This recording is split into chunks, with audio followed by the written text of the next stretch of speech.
You remember the first time Nioh 2 put you in the dirt? Not the tutorial death, the real one. The one where you had your build figured out, you knew the enemies and you were confident. And then the game still found a way to humble you in about 12 seconds. That feeling. Team Ninja's been running from that for 3 games straight. Guys, you've got to understand what Team Ninja was before Nioh. Ninja Gaiden, a series so brutal that finishing it on normal difficulty was actually something you could brag about. These were the guys who made games where the tutorial boss would kill you 6 times before you understood the controls at all. And that wasn't a bug, that was the whole philosophy behind what their games were meant to be. And then Nioh happened, 2017, a game that looked like Dark Souls if you squinted really hard at it, but it played like absolutely nothing else.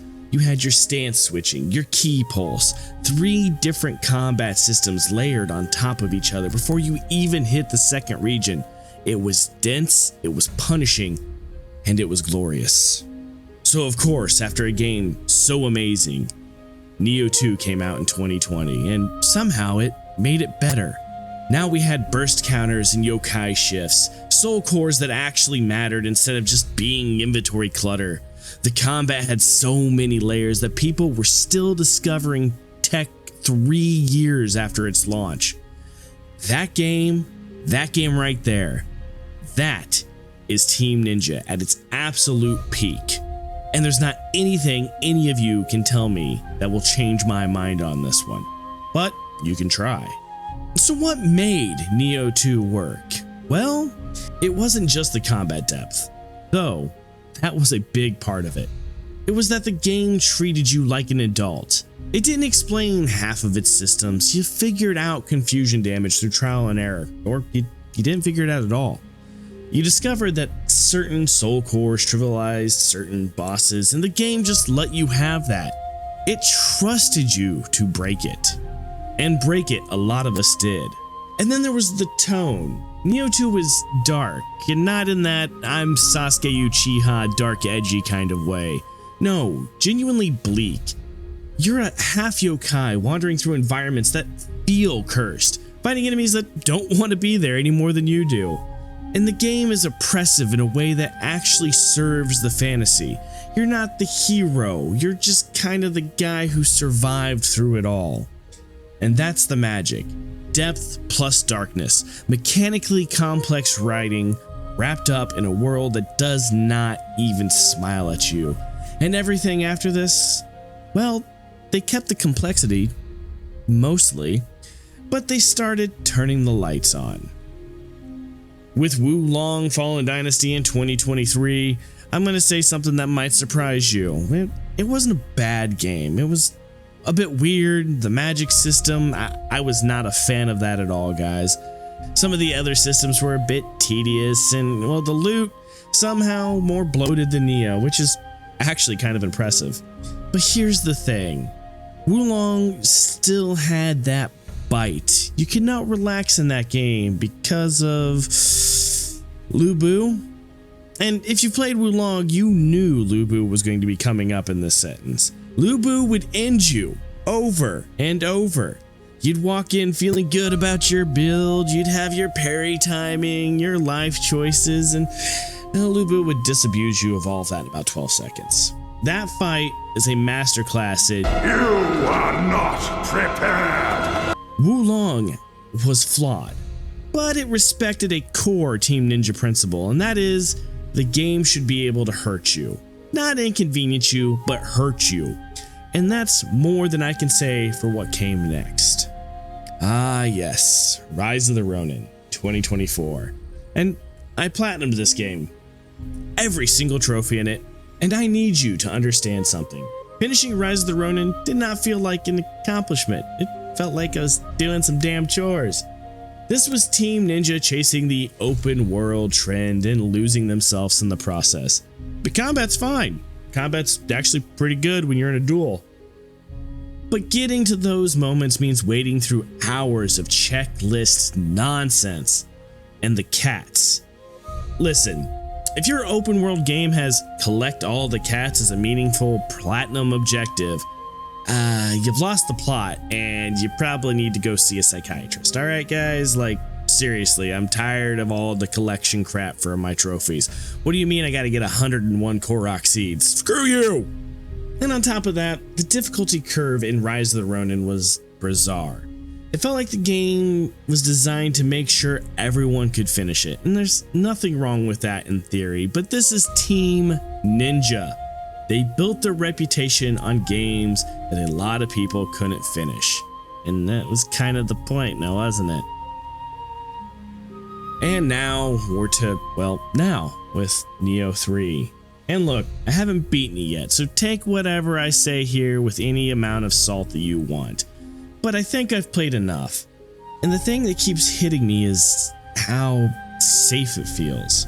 It's like watching a band you love release the album their label wanted. All the pieces are there, the stance switching, the key pulse, the build variety, some weird shit with you being able to go from ninja to samurai instead of having a very specific build there, but still, something's missing. And that's, well, the edge. That darkness. The feeling that the game might actually be too much for you. Nioh 3 feels simplified for a wider audience, which no, I'm not saying accessibility is bad. I'm saying the thing that made Nioh special was that it didn't care if you were comfortable. The system that used to be opaque now have tutorial pop-ups. The environments are, and I can't believe I'm saying this in a Nioh game, but they're kind of bright. Where's the dread? Where's the feeling that you're trespassing somewhere you shouldn't be? And I get it. I get why a studio would do this. Nioh 2 is probably the best game they ever made, and it sold well, but it didn't sell Elden Ring numbers. The temptation to widen the net is real, but here's where it gets dangerous. You widen your net enough and you stop catching the fish you built your reputation on. Let's face it, guys, we went into Nioh 3 expecting a very specific thing. We wanted to get our asses pounded so hard that a lady of the night would blush in embarrassment for how bad we took that pounding.